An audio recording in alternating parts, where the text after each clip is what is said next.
No.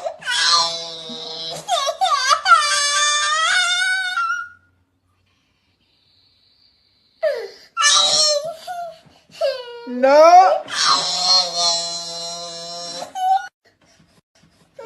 No.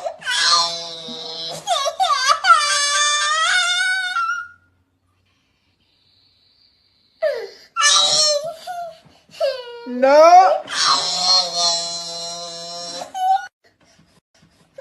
No.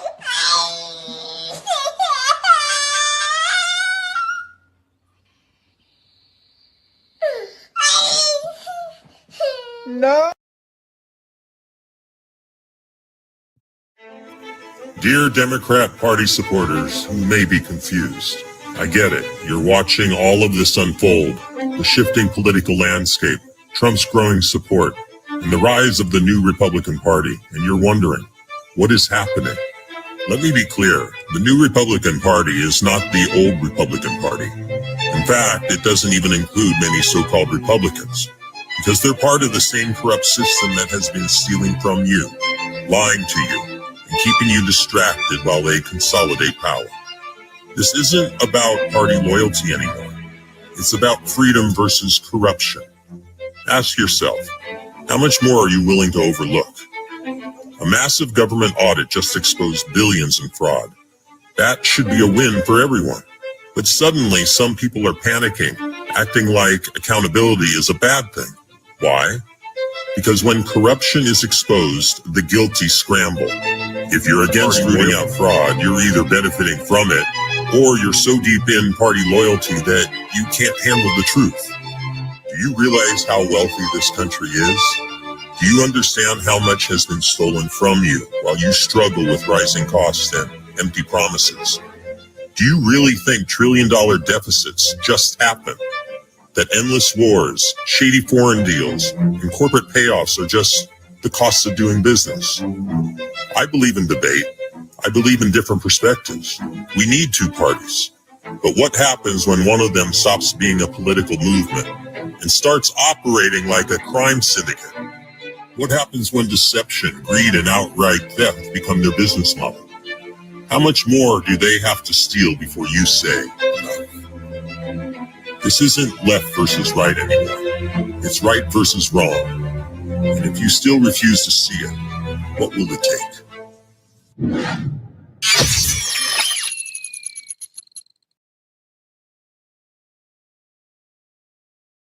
Here we go.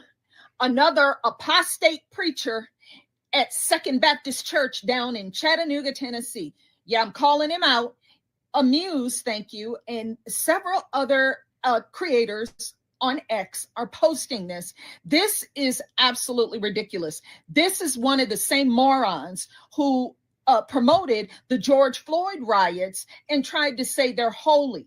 This is the same caliber of moron who supported the abortion queen, Kamala Harris. He is standing here in the pulpit telling his parishioners that Elon Musk is stealing their Social Security check. Listen to this clown.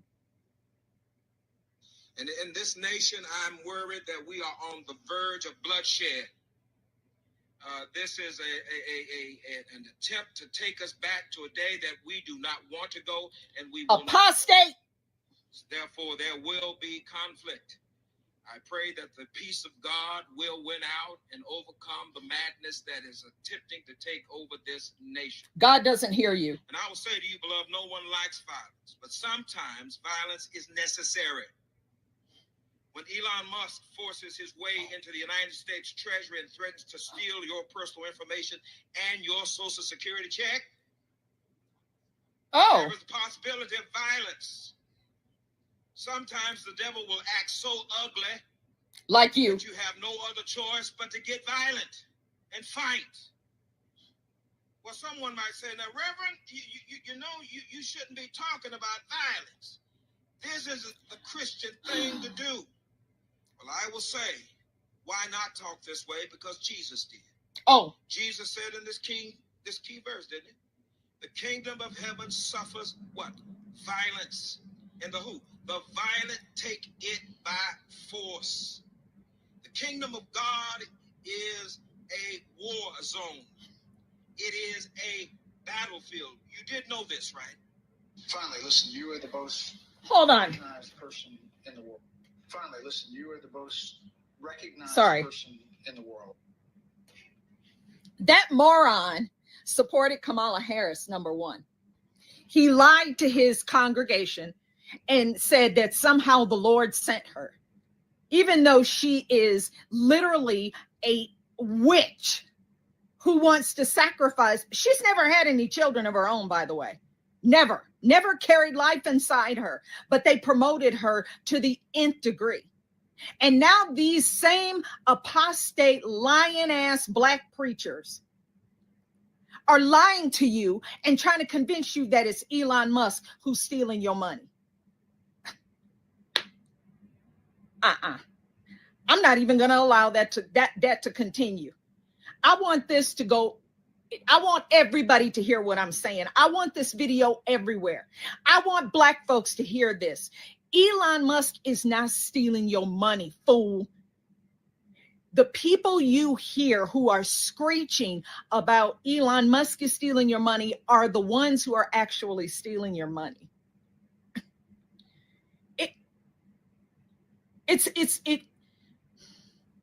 These same Democrat politicians who have been in your district for decades and have done nothing for you, your neighborhoods are still in poverty. Your roads are still full of potholes. Your soup kitchens are overfilled. They dumped a bunch of illegal aliens in your neighborhoods and pushed you out and gave them thousands of dollars a month in benefits.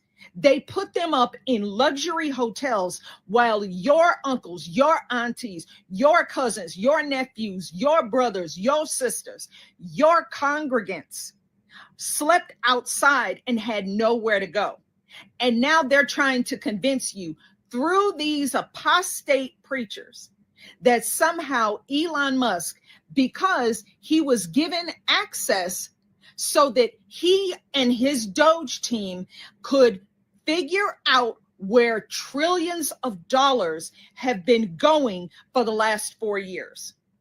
Your money that you are forced to pay. Elon just showed up. The president has not even been in office 1 month. You've been broke for 30 years. How the freak is that Donald Trump's fault? You have had the same congressional representative for the last 20 years. But somehow Donald Trump, who just got there 3 weeks ago, is the reason that prices are high. Come on, man. I'm going to need you to think. I'm going to need you. My father used to say, use your head for something beside a hat rack. Now I know what that means. Stop letting these Democrat politicians absolutely lie to your face, dude. Elon Musk is the richest man on earth. He's worth hundreds of billions of dollars. He doesn't need your little social security check. That is insane to even listen to that garbage. Stop listening to Democrats.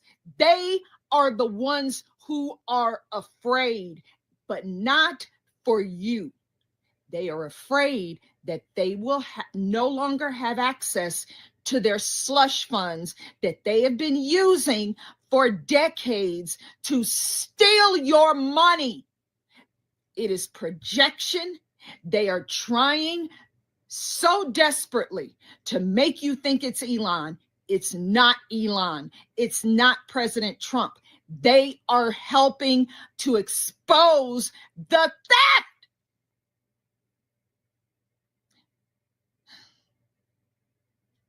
Please stop.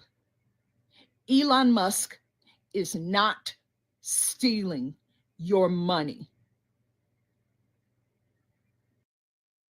Who the hell are these Democrat activists as Obama-era appointed judges who are blocking President Trump's access to the Treasury, for instance? There's a judge down in, that's Judge Engelmeyer. I think that's New York. And down in New Mexico? Are you shitting me?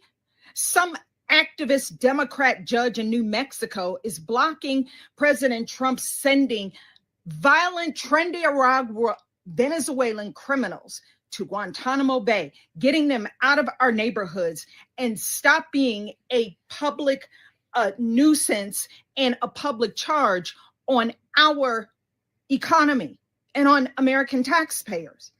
This judge blocked it. These Democrats are suing left and right to keep President Trump from doing the job we hired him to do.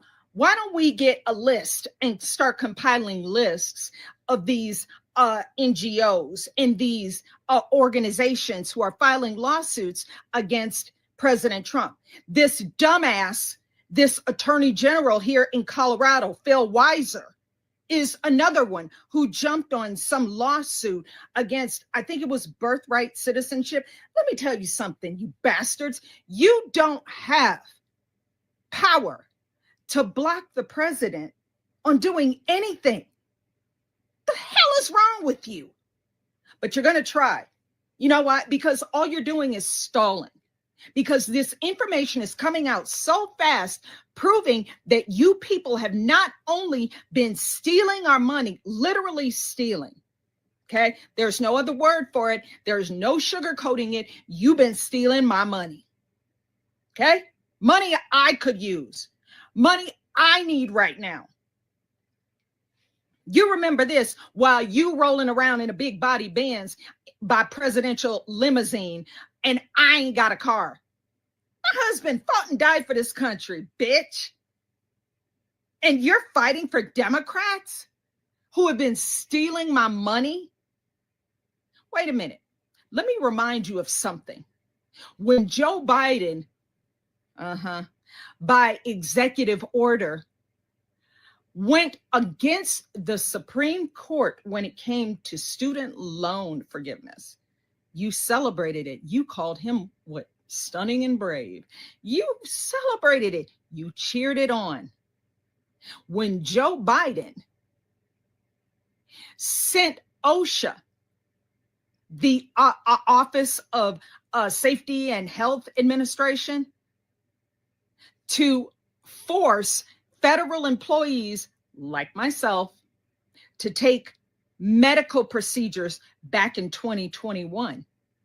Don't gaslight me. Don't even bother. It just pisses me off because I have the freaking receipts. I was there. You weren't. Shut up. You forced OSHA, Joe Biden, to force federal employees to get said medical procedures or lose their jobs. I remember you gave federal employees until the 23rd of November in 2021. I never took the medical procedures, by the way, because fuck you.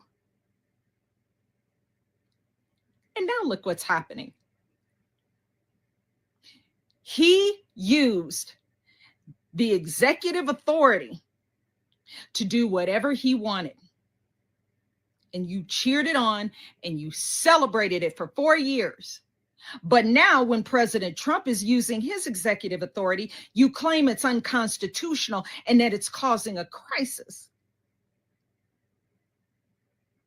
How about we, the people, start turning this ship upside down, bitch, and start suing you for stealing our money for the last 4 years? How about that, Jamie Raskin? How about you said you're going to get some class action lawsuit for all of the American people? No, you don't represent me, do-rag Jamie. By the way, that was cultural appropriation when you started wearing that do-rag pretending to have cancer. And now you're in a panic because you know you are in on the steal. All of you, you're all in on it. If you are protesting it, you are standing outside of buildings, banging on the door, trying to get access. You are in on the steal, bro. You don't represent me. Guilty as hell. You stole my money. How about we start suing you? Sounds like a plan to me. Totally. I was going to do this one on the Nancy Mace thing. I just seen this yesterday while it was live. I was actually watched a large part of it. I'll introduce with this short clip she has about it, and then going into it. Basically, she was drugged a little bit and kind of fondled and raped, and she remembers little bits and pieces of it. But it turns out that there was videotape of it and this and that, and she found out. And she's a little bit of a computer person, was able to get into some of this stuff. Found out that several women this was being done to by some powerful people in South Carolina. Actually, the guy that did this to her, I guess, was someone that had dated her or something. Anyways, here's the short clip, and then I'll play the long one. This is us protecting women. Here are 12 of the bills that I mentioned on the floor last night in my speech. Since my horrific trauma that I uncovered 14 months ago, I've been working on legislation to protect women and girls. So the Sue Boyers Act, the Stop Boyers Act, Stop Deepfakes, Violence Against Women by Illegal Aliens, the Safe Shelters Act, Rape Shield Act, Enhancement Act, Stop the Invasion of Women's Spaces Act, Protecting Women's Private Spaces Act, the Prison Rape Prevention Act, the Banish Act, Stop Revenge Porn, and the Bathroom Bill. All things I've been working on to protect women and girls over the last 14 months because of what I uncovered as a victim and what I uncovered about other victims and the horrific abuse they suffered. Now, she's been trying to get before you watch this, she's been trying to get the district attorney down there to do something about this. And she's got all the evidence, all the recordings, stuff off the guy's phone, all that stuff. He had terabytes worth of sex with sometimes even kids. You got to see this.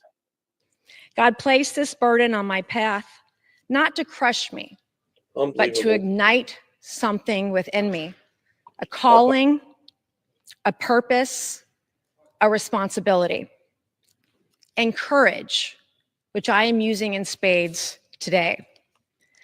The purpose of my speech tonight is to make sure these women will never be forgotten, and the men who hurt them will never be allowed to get away with it or hide again. God uses imperfect people to carry out his perfect plans. I ask God to fill me up, to be his vessel, and to use me for his purpose tonight. I ask for his protection as I expose the devil's hand today. In Jeremiah 6:16, it says, when we're at a crossroads, that we're to look at the ancient paths, look for the right way, and walk on it. When I was saved 5 years ago in church in May of 2019, it was a Saturday night, and I was at a crossroads in life. And when I heard this sermon with my child next to me, he put his arm around me. He said, "Mommy, it's going to be okay. We are going to be okay." And I know that in God's faith, in his wisdom, when I listen, he shows us the way. And tonight it is God who is showing me the right path to take, because this is about truth. This is about unveiling evil that is in the state of South Carolina. And I want to quote Martin Luther King tonight, who said, "The time is always..." She has the receipts on this, definitely all the proof. "Right to do what is right." So what I am doing tonight, I know in my heart of hearts is right. I'm going to take this Bible a friend gave to me. I'm going to place my hand on this Bible. I swear to tell the truth, the whole truth, and nothing but the truth. So help me God. Today I'm going to free myself from the monster who broke me. Today I'm going to free other women who fell prey to the same man. Today I will free other women further from a group of men who committed the most against them. I want every woman and girl to know in the country, you have a friend and you have a sister in me. And I will fight like hell for you every day of the week. We must never tolerate abusers masquerading as men of character. Abuse doesn't discriminate. Abuse doesn't care if you are Republican or the one there up in the seats behind her.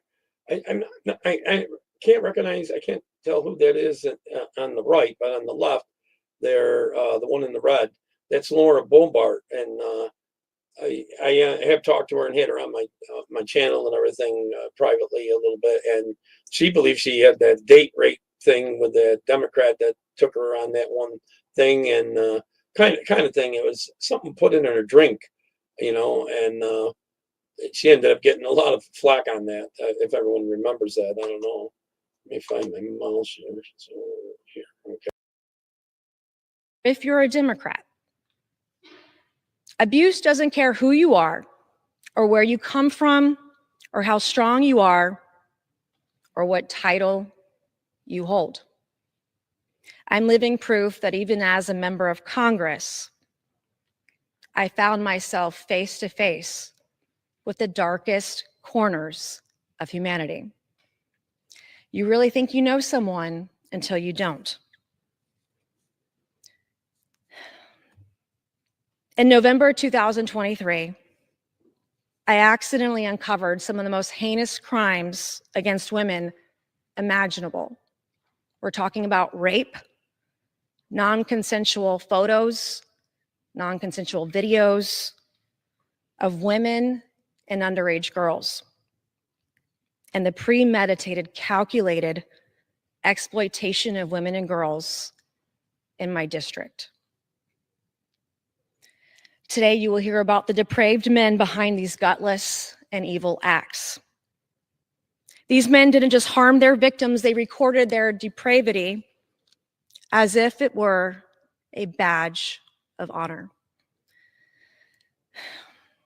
When I uncovered evidence of rape and the illegal filming of women and sex trafficking, I didn't just see victims.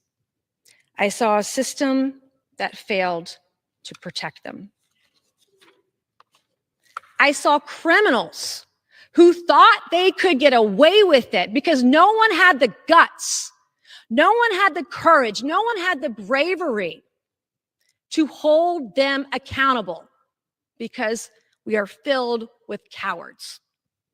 I will burn this system to the ground if I have to. These men aren't just criminals. They are predators, and you can see the names and the faces of these predators on this board to my right tonight. These predators are not untouchable. These predators are not invisible, and these predators are not invincible. And today, their names will be tied to their crimes and their cowardice forever. Let me say their names for the record in an alphabetical order. Eric Bowman of Sullivan's Island, South Carolina. Patrick Bryant of Mount Pleasant in Isle of Palms, South Carolina, who also goes by Brendan Patrick Bryant. John Osborne of Charleston, South Carolina. And Brian Musgrave of Fort Mill, South Carolina. Let me be loud and clear. I would never allow any woman or underage girl anywhere near any of you. When you incapacitate women, it's against the law. When you sexually assault women, it's called rape. If you film women naked without their knowledge, without their permission, and without their consent, it's called voyeurism, and it makes you a peeping Tom, and it is illegal. When you and your business partners, like these, all business partners, when you and your business partners pay each other and you sexually abuse women, it's called sex trafficking, and it is against the law. And it, by definition, makes you a sex trafficker. Witness intimidation is also illegal. To Eric Bowman, Patrick Bryant, Brian Musgrave, and John Osborne, you have bought yourself a one-way ticket to hell. It is nonstop. There are no connections. So I and all of your victims can watch you rot for an eternity. Today is about justice. Truth has a way of rising no matter how deeply you try to bury it. Tonight is about truth, the painful, the cold, the hard truth. On the night of October 30th, 2023, I received a text message with screenshots from a friend of mine in South Carolina. It showed my then fiance, Patrick Bryant, active on a dating app. In South Carolina, politics is a blood sport. I thought this was your usual run-of-the-mill political game. I thought it was a joke.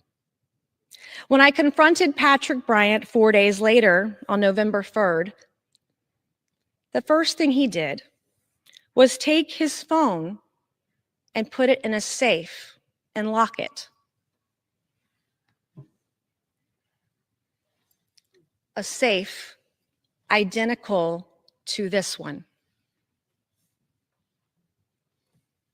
It was so confusing. I didn't understand, why would someone put their cell phone in a safe and lock it?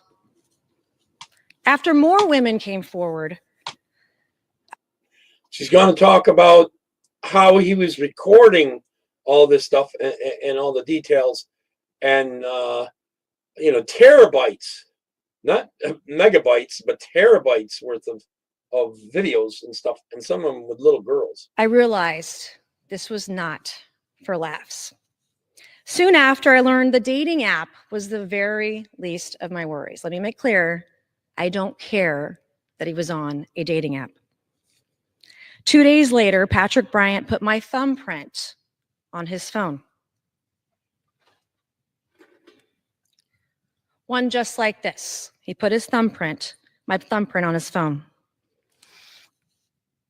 He also gave me the 4-digit code to his safe. The night that I was given legal access to his phone, I opened it for the first time.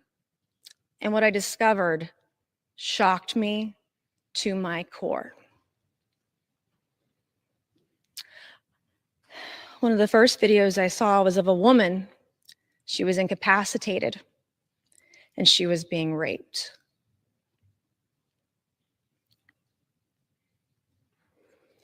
I found some photos of what appeared to be a teenager undressed in the kind of underwear a child would wear.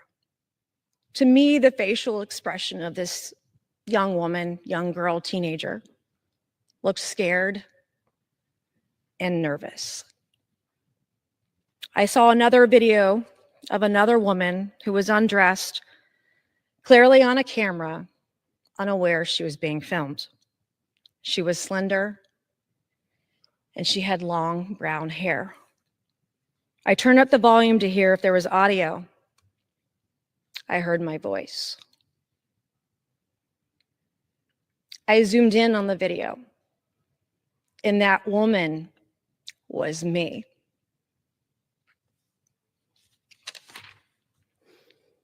My entire body was paralyzed, and I couldn't move.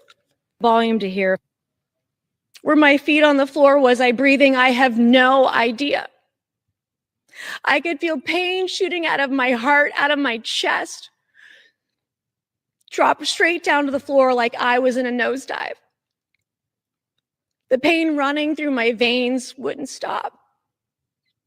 Time was suspended for a moment. This monster stole my body. It felt like I had been raped. He stole my body without my permission, without my knowledge, and without my consent. This hidden camera that I found was at a property owned by Patrick Bryant and his business partner, Brian Musgrave. Here was a similar camera bought on Amazon something this small that could violate so many to such a heinous degree? I found an app where at least one of the hidden cameras I discovered was stored. I discovered on this app for this tiny little camera, there were 10,633 videos on it. Let me repeat. Just one camera I found had 10,633 videos on it. Patrick Bryant must have forgotten. In my younger days, in my youth, I used to be a computer programmer. I know enough about technology. I found more photos, this time of female employees. I found photos of wives of male employees. Photos of girlfriends and women who very clearly didn't know their private parts were being filmed and photographed. I found file after file after file. Patrick Bryant had upskirt photos of one particular victim, the wife of a male employee, who is also one of his best friends. He took upskirt photos of his employee's wife spanning at least 8 years. He even took upskirt photos of her on their family vacations. And I know she had no idea these photos were being taken because of the way that they were taken. There's no way that she knew about it. I found about a dozen photos in Patrick Bryant's trash bin of underage girls that he deleted in the hours after he gave me access to his phone. I recognized 3 of the underage girls as daughters of some of his business partners, some of them in bikinis. If you're a 50-year-old man and you have teenage girls in bikinis on your phone and it's okay, why would you delete them in the hours after your fiance got access to your phone? There's nothing wrong with it. Why would these 12 plus videos of 12 plus photos of these underage girls be in your trash bin? What are you to worry about if there's nothing going on? But 3 of the teenage girls I saw in his trash bin of his business partners were in bikinis. One of these jarring photos of the child of one of his business partners was an underage girl, fully clothed, but her legs were spread open, unaware she was being photographed. Patrick Bryant took this photo from his penis area. In my accidental discovery, I found multiple devices used by him to record women without their knowledge. And that's before I get to what I uncovered with Patrick Bryant and his business partners. The weekend I was giving access to Patrick Bryant's phone, I found evidence that he got a second mobile device. I documented it. Patrick Bryant couldn't transfer these files off his device fast enough. I discovered he was transferring terabytes of data onto another device. I documented it. Patrick Bryant would soon replace his cell phone with a new one. I documented that too. He forgets that I used to be a computer programmer. None of this is conjecture. These are not allegations. These are facts. It is documented, sometimes with metadata. I knew how to get that too. This is what I found, this is what I saw, and this is what I accidentally discovered. As you should know by now, I keep all the receipts. In addition to what I documented, I personally identified almost a dozen victims. I found some witnesses, and I found more than enough probable cause, and then some. If I found this many victims with this little effort, why are they still on the streets of South Carolina today? I'm just one person. Imagine how many victims there truly are tonight, and they don't even know that they're victims of this cabal of rapists, this cabal of sex traffickers, this cabal of peeping Toms. Exactly 7 days later, after I got access to Patrick Bryant's phone, I was under extreme duress. I found more photos, I found more videos. On my last night with Patrick Bryant, he physically assaulted me. On the morning of November 13th, I fled my home and I went into hiding. I, as a member of Congress, fled my home and I went into hiding. It would be the first of 4 moves that I made last year. I still have the mark that Patrick Bryant made on me the night that he assaulted me. Rather than see this mark as a scar, I see this mark of a free woman, free from a monster. I will wear this mark that he made on me for the rest of my life as a badge of honor. To the friends who took me in, I want to say thank you. You took care of me when I had nowhere to go. You took care of me and my kids.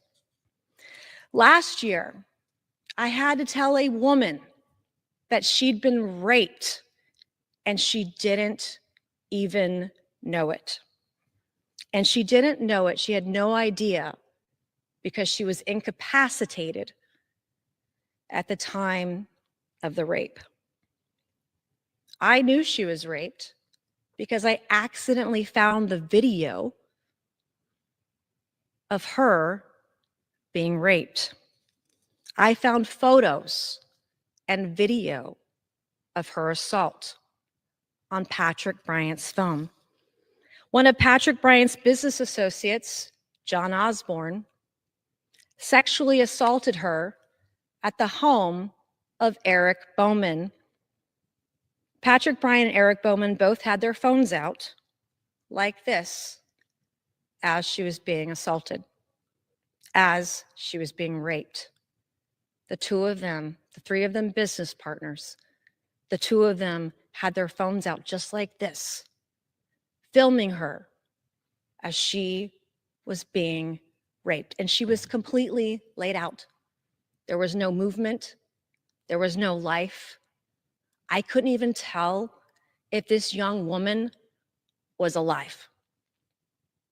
John Osborne today, John Osborne, I want you to hear this in your omission as you're frantically texting people today. I cannot unsee what you did to this young woman. And you will not get away with it. None of you will, because tonight is about justice for me, and tonight is about justice for all of the women that you all raped, that you all filmed, that you all photographed, that you all abused for years. I would later learn that these men, the 3 of them, Patrick Bryant, Eric Bowman, and John Osborne, planned her rape. It was premeditated. Eric Bowman knew there were children in the home at the time of the rape, and he decided to orchestrate it anyway. But that's not the only rape I uncovered at Eric Bowman's home. In a second video, Patrick Bryant can be seen breaking into a room, his pants undone, ready to rape a different incapacitated woman. Again, laid out. There was no life. There was no movement. I couldn't tell if she was alive. Eric Bowman, his business partner, filmed it. When I informed my children we were urgently fleeing our home as if our lives depended on it, my children asked me if Patrick Bryant had ever raped me. I don't know how children know the inherent spirit of humanity, but my kids knew something I did not already know. Children have a way of knowing evil in others when we don't. In searching for victims over the last year, I met other women who were raped or sexually assaulted by some of these men. The other assaults I uncovered over the last year span over a decade, almost 20 years. In talking to these victims, there's a clear pattern of behavior. Women were incapacitated, they were raped, and someone filmed it. One night in 2022, I found myself at a property owned by Patrick Bryant and Brian Musgrave on the Isle of Palms in South Carolina. Business partners Patrick Bryant and Eric Bowman were both there. I was served 2 small vodka sodas, like this glass right here, 2 small vodka sodas, like anyone would have at their neighborhood restaurant. A short time later, I blacked out. I have never blacked out after having a vodka soda or any adult beverage ever in my life. It's never happened.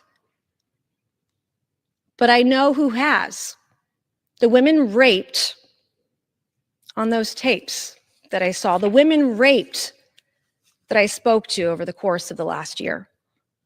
The stories of these women were all too familiar. Now I know why. My memories of that night are just flashes in and out of the dark, flashes in and out of the night. I was raped that night. Was it Patrick Bryant? I don't know. But I was raped. I believe that they purposely incapacitated me.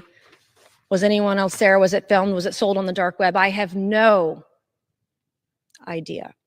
But I know what these men do to their victims. I learned firsthand about the weaponization of government going through this trauma because I met it head on. I fought in silence, and it was one of the hardest things I have ever had to do. In October, Eric Bowman tried to intimidate me, and he tried to silence me. And the state of South Carolina failed to take it seriously as witness intimidation. During the last year, I turned everything over to law enforcement and then some. I was told I, as a victim, would be investigated. Investigated for what? I am a victim here. I am turning in all of this evidence to you. And now you say victims. You're a victim of rape. You're a victim of being drugged. You're a victim of a peeping Tom and voyeurism. Yet we're going to investigate you. That is what the state told me. During the last year, more than once, I was told I could be arrested. Arrested for what? These types of threats are also a way to intimidate victims, instilling fear so victims hide in the shadows, so victims don't come forward, so victims don't ask for complaints to be filed. So there is no investigation because you strike holy fear into victims, or you tell them there's nothing you can do. You tell them they have no value. I brought handcuffs with me today. If anyone would like to arrest me for standing up for women, here are my wrists. Arrest me. Take me to jail because I am 100% guilty of turning over evidence of peeping Toms, of turning over evidence of rape, of turning over evidence of voyeurism, of turning over evidence of sex trafficking. And who knows, probably a heck of a lot more and more crimes I don't have time to get into tonight. I am 100% guilty of advocating for justice despite every effort to silence me.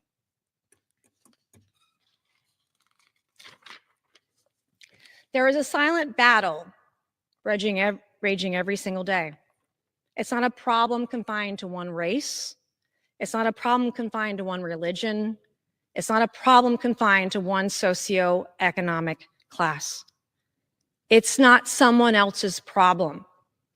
It is our problem. We must face domestic violence, sexual assault, rape, and sex trafficking with courage. We must face it with clarity, and we must face it with compassion. We must also face it with hardcore justice. There is no room for those who think their strength is in intimidating and harming or threatening others. True strength lies in honor, it lies in respect, and it lies in the truth. Real men are protectors, they're not predators. South Carolina's chief law enforcement officer, Attorney General Alan Wilson, stated 2 weeks ago tonight that he will let his, quote, record speak for itself. Attorney General Alan Wilson, be careful what you wish for, because your record speaks loud and clear. Women who come forward in your system are treated like criminals. Under your leadership, in your system, and on your watch. Attorney General Alan Wilson, you know there were deliberate delays in an investigation in what I turned over. 228 days of delay, and you know this. 228 days of delay, that's 7 months, 2 weeks, and 4 days of delay to investigate. Once again, today, you are kicking the can down the road like you always do. You are known for it. More days, more weeks, and more delay. Did the Attorney General contact the Department of Social Services when the state was told about a rape that happened in a home with children, when children were at home? No, he didn't. Did South Carolina's Attorney General have any of these predators indicted after being provided clear, cut and dry evidence, including video, photos, witnesses? No, he did not. When the attorney of a victim asked to speak to the Attorney General, Alan Wilson directly, he told the attorney not to send him any information, not to send him any documents. Did the state accept additional physical evidence from me late last year when I stumbled upon it? No, they did not. I was also told my domestic violence incident would not be investigated. In your system, Attorney General Alan Wilson, women who come forward are threatened. In your system, women who come forward are threatened with arrest, like I was. While the law is explicit in protecting victims, in your system, you don't follow the law. I waited 320 days before receiving a victim's rights advocate, and only because I was persistent. I was given a victim's rights advocate 10 months, 2 weeks, and 6 days later. 10 months, 10 and a half months the state waited to give me a victim's rights advocate. What is wrong with you people? So let me remind you, Mr. Attorney General, you have one job, and it is to follow the law. South Carolina Attorney General Alan Wilson, you're not a real man, because real men protect women. I have no respect for anyone who treats women and victims the way you do. I will stand up and stand in the way of anyone who will cause harm and abuse, and you're one of them. You've turned a blind eye to women and girls for the last 15 years. I don't have the luxury of looking away. The larger emotional travesty for the victims here, which overshadows all of these evil acts, is the fact the state has refused to do its job and put these predators behind bars, in effect telling these victims they have no value. Justice delayed is justice denied. The delays have been long enough. My outrage over your broken system and my passion to call it out and fix it isn't personal. I have an ethical and a moral obligation to protect each and every one of my constituents, even if it's from someone I know personally. To the victims tonight, I want you to know you have value, and you as a victim can still have victory after tonight. To those concerned about false accusation, and there will be some of you out there, yes, fake victims exist, and they do real consequential harm to real victims. But the existence of a few frauds should not and cannot be an excuse to ignore the desperate cries of those who suffer in silence. Justice demands discernment, not denial. This isn't a story about bitter ex-girlfriends, because some of you will say that too. That's not true. This isn't a story about consensual sex tapes. There were plenty of those. I don't care what two consenting adults do. That is the definition of freedom. This is a story about predators who hunt women for sport. This is a story about rapists. This is a story about sex traffickers. This is a story about peeping toms and voyeurs who have never been called to account or held responsible for their heinous crimes against women.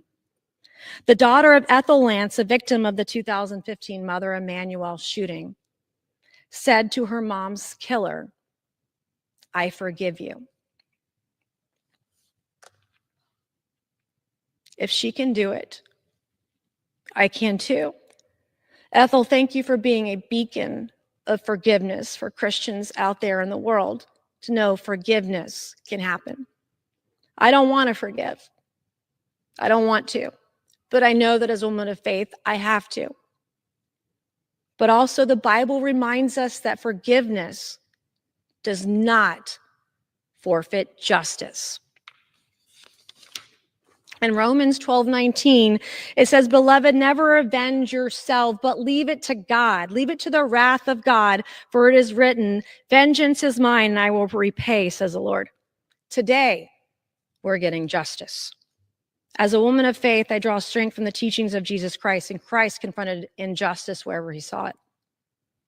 I will not stand silently by while abuse is excused, while it's hidden, and while it's ignored. I will fight to protect victims. I will fight to hold abusers accountable.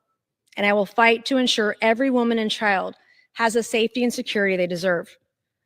As Giselle Pellico said, shame must change sides. I no longer live in the shadows. I no longer live in shame. I live in the light. So thank you, Giselle, for being fearless and fighting for your justice. I want to recognize J.K. Rowling for her resilience in speaking out for women and girls. Her message has kept me pushing forward on days when I didn't think I had anything left. And there are an untold number of groups working around the clock to support women. I thank you too.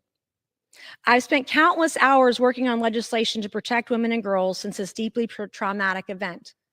I want to thank my staff who are here and who are watching for working on this legislation. They've worked incredibly hard to deliver. Women have rights. Women have the right to privacy. We have the right not to be filmed. We have the right not to be raped. We have the right not to be intimidated and harassed. We have the right to feel safe and secure. There's more work to be done yet, but to my staff and to my team, you are making an enormous difference for women and girls everywhere. We have filed over a dozen bills in the last 14 months since this has happened. My bill, the Sue Voyeurs Act, creates a civil right of action for victims of voyeurism. The Stop Voyeurs Act expands the very narrow criminal prohibition against video voyeurism at the federal level. HR 7567 addresses deepfakes. The Violence Against Women by Illegal Aliens Act deports rapists and pedophiles. The Safe Shelters Act prohibits sex offenders from entering or using the services of emergency shelters.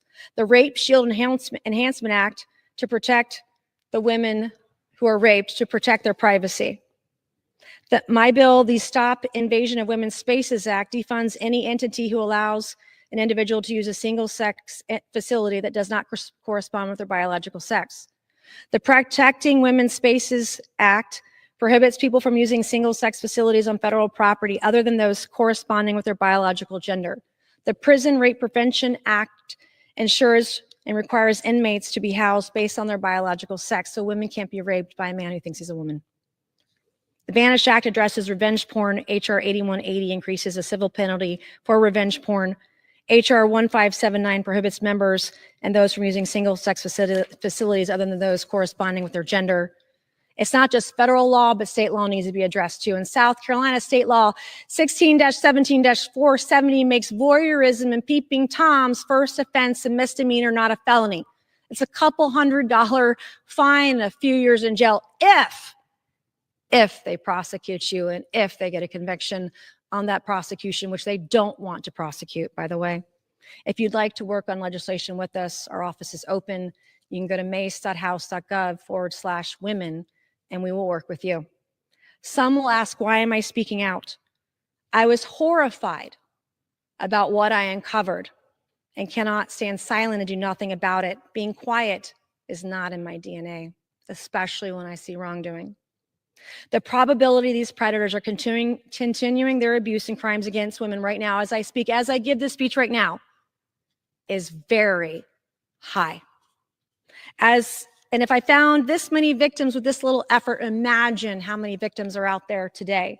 And so we will put up our hotline. If you call 843-212-7048, that is our hotline. If you're a victim, let us know. We will help you. But there are so many victims who may not even know they're victims yet. I'm sounding the alarm on predators who are still roaming the streets of South Carolina, and our chief law enforcement officer, Attorney General Alan Wilson, knows it. You don't wake up one day and say your first crime of your life ever is to premeditate a rape with you and your business partners with your kids at home and you film it. Who knows what else they've done over the years? To the men watching, their next victim could be your daughter, your sister, your wife. To the women watching tonight, their next victim could be you. I feel duty-bound to protect these women and girls with every ounce of my being. I am one of you. We are no different. We are cut from the same cloth, victimized by the same men, and I'm here for you. Do I trust South Carolina's Attorney General to bring these women justice? No, I do not. Even today, they're saying, I don't know how the law works, as they condescendingly talk down to a victim. Well, let me advise you, Mr. Attorney General, if you go to your website, it is your duty to prosecute rape and sexual assault and sex trafficking, which you brag about protecting women and girls for the last 15 years. And you've done nothing about it. And you refuse to act when you are given on a silver platter, a plate of evidence, videos, photos, witnesses, victims of this. And you turn the other cheek. If Alan Wilson won't do his job as Attorney General, I will do it for him. I am duty bound to protect and find every single female victim out there. And I will do it. I will do it single-handedly if I have to. For too long, women have been told speaking out against abuse is unbecoming, that it diminishes us. But silence is what diminishes us. And strength comes from shining light on a darkness. This is an incredibly difficult task. I've been attacked for standing up for women, for our dignity, for our safety, and for our rights. Just a few weeks ago, I was physically attacked by a pro-trans man for it too. I'll take all of the arrows and all of the attacks if it means I'm taking these attacks for each and every one of you. I'm doing this today because we can't delay justice. Justice victims like myself need to move forward. I've lived in fear, I've lived in pain, I've lived in agony. But after today, I will live free.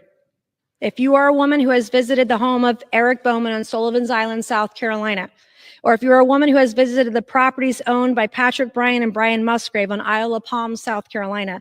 If you're a female employee of Patrick Bryant, or you are the wife of a male employee who works for him at any one of his companies headquartered in Mount Pleasant, South Carolina, or if you're an underage girl anywhere near Patrick Bryant, or if you've been anywhere near Patrick Bryant or Eric Bowen where there's been a cell phone recording device or any recording device or camera, or if you believe you may have been drugged or incapacitated, raped, filmed, and photographed without your knowledge, permission, or consent by one or more of these men, if you believe you may be a victim of the crimes I've described today, we set up a hotline for you. If you will call or text 843-212-7048. When I see a problem, I will do anything to fix it. You can call or text us. Like so many women, I've suffered tremendous consequences to my physical health. I've been diagnosed with post-traumatic stress disorder. I live looking over my shoulder. I endure sleepless nights. I have a form of vertigo related to my PTSD nightmares. And the adverse health issues linger 14 months after this traumatic event, deeply traumatic event. I hit rock bottom last year, but as Phoenix rose from the ashes, I too am coming back to life. My breakdown was my breakthrough, my deliverance, and my God was my grace. I want to thank my children who are watching tonight. I want to thank my family. My mom is here tonight. She's up here. I love you. Thank you. I want to thank the Medical University of South Carolina for having one of the best sexual abuse trauma centers in the country. You saved my life and countless others, including some of the victims who are here tonight.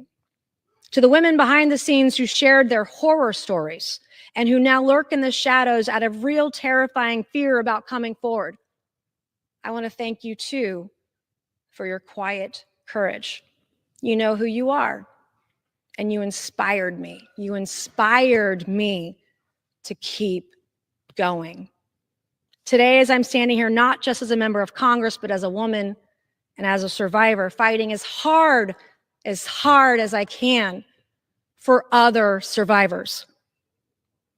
I'm going to put this sticker on. My staff made it for me today, for me tonight, and it says in bold letters, it says survivor. And I'm going to ask this sticker. We have many guests tonight, including some victims.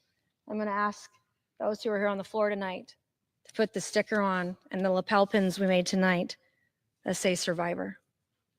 I will be the loudest voice for those forced to stay silent. Living through my trauma and helping other women through theirs, all of us victims of crimes we didn't know had been committed. Our bodies violated in ways none of us could comprehend.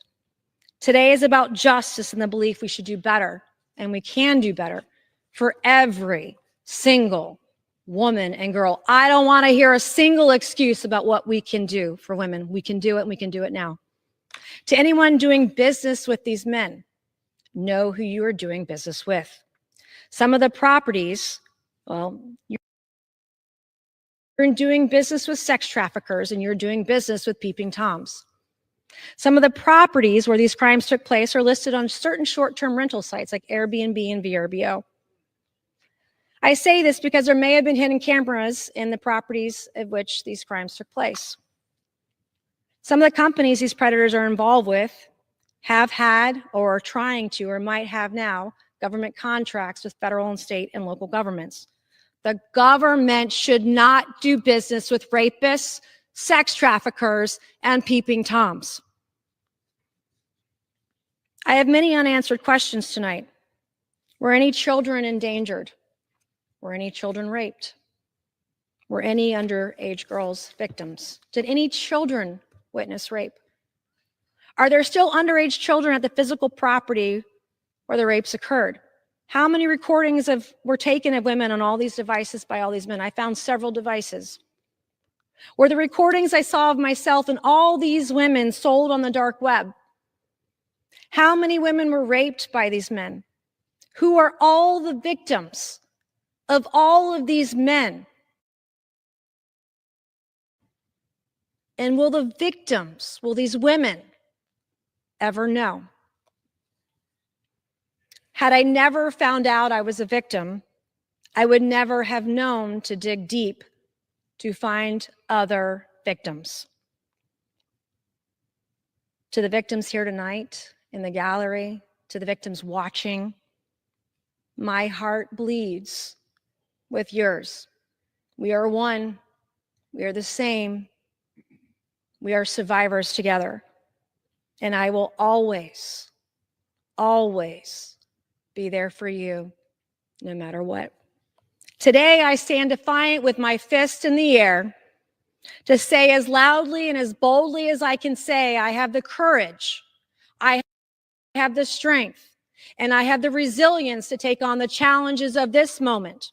And to the naysayers who are out there online, on the web, and the press today, living in my past, I want you to know I don't live there anymore. And your lies will never, ever break me. In Genesis 19:26, when Lot and his wife were fleeing Sodom and Gomorrah, God said, don't look back. Lot's wife looked back. She turned right into dust because she looked back when God said not to. Today, I am free. Today, I'm moving forward. And today, I am never looking back. Let us leave a legacy for our children that they can be proud of, a legacy of courage, a legacy of compassion, and a legacy of unyielding justice. Truth doesn't cause the same fear as spin. Truth is peaceful, even in all of its awful and heinous brutality. To the victims of these predators, I pray for your protection. I pray for your courage, and I pray for your resilience. In Ecclesiastes 4, it talks about the strength of a rope, how it's easily not broken. With one strand of a rope, you're weak, you won't survive. 2 strands of rope are better than 1, but even then it's not the best. But when you have 3 strands of a rope, you cannot be broken. So to the women tonight, the victims of these crimes, to women everywhere, women and girls all across the country, I want you to know you have the courage and you have the bravery necessary, the courage required, and the voice needed in times like these to hold those accountable for their horrific abuses against you.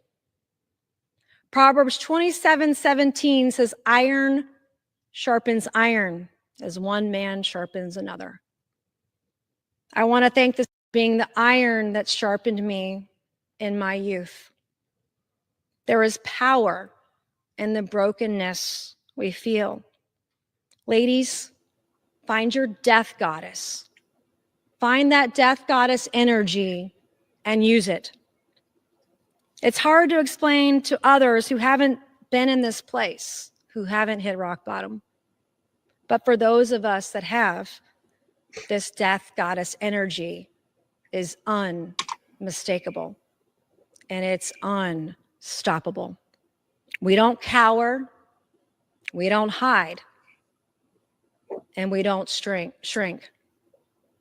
We stand tall and we rise. We are not destroyed.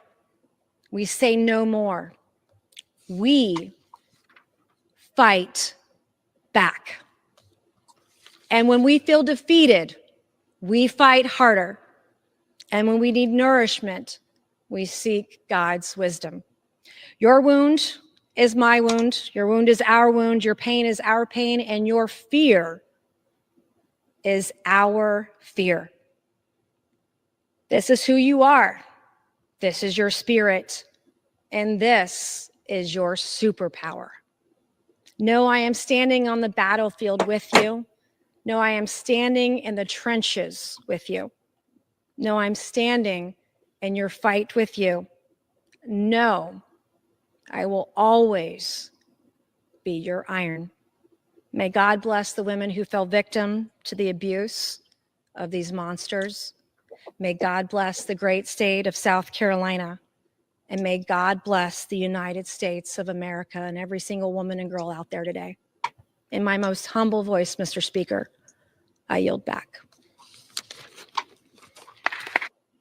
Just to recap, like Gregory that came in late and all that, but she was talking about for over almost a year now, she's been trying to get the DA or district attorney or whatever it is down there to go after attorney general, whatever, in South Carolina, to go after these 4 guys. One of them was a guy that had been dating her a bit, and it turns out that he had slipped her more than once, I guess, a drink that would make her incapacitated, and they were filming having sex with her, and being suspicious about it, she did some investigating and was able to get access to his phone one time and found out he had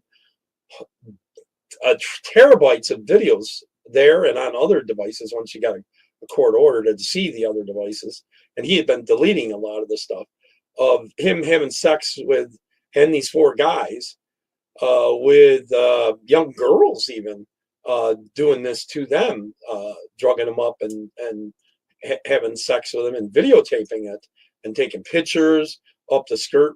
They had hidden cameras where they were getting up the skirt pictures of friends' wives that were coming into the house and all that kind of stuff. And so she's been trying to get something done about it. But this one attorney general or whatever it is, I guess he might be buddies with the guy that the main head top guy that they're protecting. Maybe because it would open up a whole can of worms. Maybe they're all involved doing this. So, I mean, and then he was trying to delete all the evidence and get rid of it. He's got several devices, several cameras, it turns out, were placed in his place so they could watch and everything.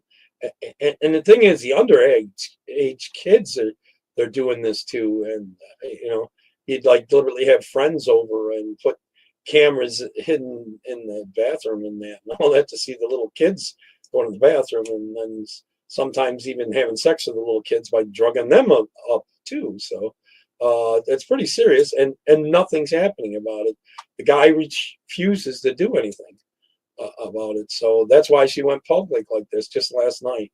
So I thought I'd bring that along with a couple other videos I played. All right, everyone, have a wonderful night. Talk to you all soon. God bless. Bye-bye.